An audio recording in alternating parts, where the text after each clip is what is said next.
ప్రభునందు ప్రియమైన దేవుని జనాంగమా, ఆలోచించండి. ఈరోజు మనం ఇలా ఉన్నామంటే అది దేవుని యొక్క కృప.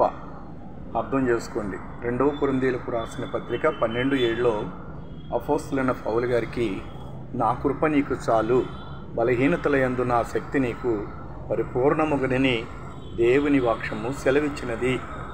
అలాగే చాలామంది కూడా మరి ఈ రోజున ఎంతోమంది ఊహించకుండా అకాల మరణాలు భయంకరంగా చనిపోతున్నారు కదా.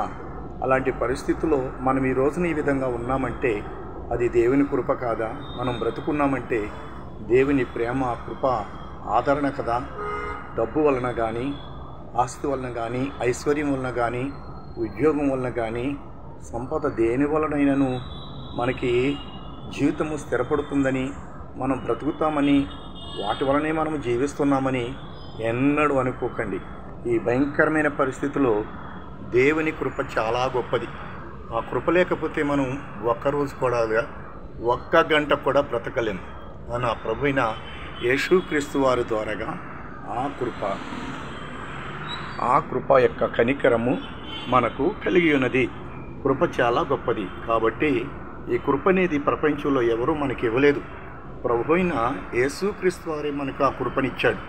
నా కృప నీకు చాలా గొప్పది, నా కృప నిన్ను ఆదుకును.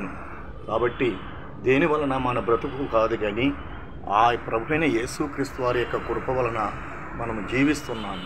కృప కాబట్టి ప్రతి ఒక్క భారమును మన ప్రభు మీద వేసినడలా ఆయన నమ్మదగిన వాడు, నీతిమంతుడు, పరిశుద్ధుడు.